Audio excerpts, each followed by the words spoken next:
नाज़रीन, आपने भी देखा कि कल बलूचिस्तान के एक इलाके में एक खातून को बेरहमी से कत्ल कर दिया जाता है और उस खातून के हाथ में कुरान मजीद होता है। उसके शौहर का भी बेरहमी से कत्ल किया जाता है। ये मामला सोशल मीडिया पर जंगल में आग की तरह फैल रहा है और मैं क्योंकि बलूचिस्तान में ही मौजूद हूँ, मेरे साथ एक बलोच भाई मौजूद हैं जिनका नाम सुहेल है।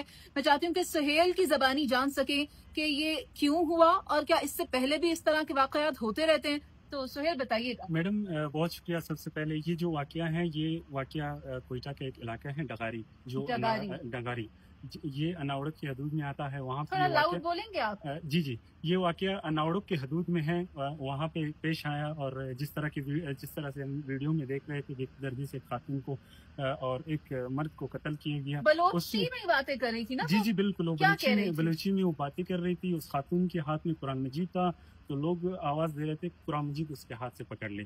तो जब उसके हाथ से कुरान मजीद पकड़ा गया तो खातून कह रही थी कि मुझे आग न लगाए, मुझे मारा न जाए, क्योंकि वहाँ पे एक रवायत है, अगर इस तरह की कोई लड़की या लड़की को या लड़के को पकड़ लिया जो भाग के शादी करती है, भाग के शादी करती हैं, उनको पत्थर से मार दिया जाता है।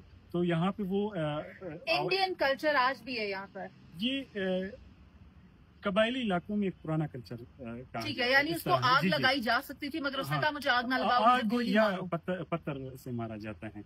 तो वो कह रही थी कि मुझे गोली से ना मारे जाए, मुझे पत्थर से ना मारे जाए, मुझे गोली से मार दिया जाए। और वो ये कह रही थी कि मुझे 7 कदम जाने दे आगे, थोड़ा आगे जाने दे। थोड़ा आगे जाने थे। तो जब ये खातून आगे जा रही थी, उसने अपने दोनों उंगलियां अपने कानों में डालकर वो आगे चली गई और पीछे से इसका भाई ने इसे मार दिया। उसके भाई ने गोलियां चलाई? भाई ने ही गोली चलाई। और उसका खावन को भी साथ में उनके खानदान वालों ने कत्ल किया। और ये कहा जाता है कि ये जो शादी है ये 1 से 1.5 साल कबल शादी हुई थी और धोखे से इनके खानदान वालों ने इनको फिर इलाके बुलाया। यानी वो शादी करके कहीं और रहते थे मगर खानदान वालों ने धोखा दिया, कहा कि आओ हम तुम्हें कबूल करते हैं और बुलाकर ये साजिश के तहत मारा गया। साजिश के तहत मारा गया और पहाड़ पे ले जाके मारा गया। और उस वहाँ पे बदबख्ती और भी था कि उसका वालिद साहब भी वहाँ पे कह रहा था कि बेटी अगर आप ये काम न करती तो आज आपको ये दिन ना देखना पड़ता। बहुत शुक्रिया आपका सुहेल। नाज़रीन, मुझे सिर्फ अफसोस हो रहा है कि आज भी वो पुरानी रवायात, वो हिंदुआना कल्चर, वो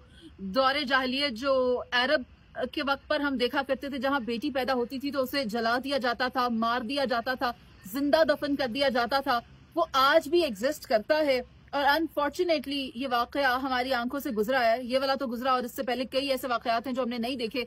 इसकी रोकथाम होनी चाहिए, इसे रोका जाना चाहिए। अगर एक बाप ही अपनी बेटी को ये कह रहा है कि अगर तुम ये ना करती तो हम तुम्हारे साथ ऐसा ना करते, गोली मारने वाला उसका भाई था, गैरत के नाम पर यह कत्ल किया गया है। आज भी हम उस दौर में रहते हैं जहां पर सुन्नत के तहत शादी हो रही है, मजहब के तहत, दीन के तहत वो निकाह के रिश्ते में बंध रहे हैं, एडल्ट्स हैं, उनकी अंडरस्टैंडिंग हुई है, उन्होंने अगर ये किया है अपनी मर्जी से, यकीनन वो 2 अकेले नहीं होंगे, उन्होंने इसमें जो से कहते हैं गवाह भी होंगे, मगर वो वालिदैन नहीं थे। तो इस बात का गुस्सा, बदला, रंज क्या जिंदगी छीन कर लिया जाएगा, ये अपने आप में एक सवालिया निशान है। मगर यहाँ पर सिस्टम नहीं है, सिस्टम होना बहुत जरूरी है और सिस्टम लाने के लिए विफाक को काम करना होगा।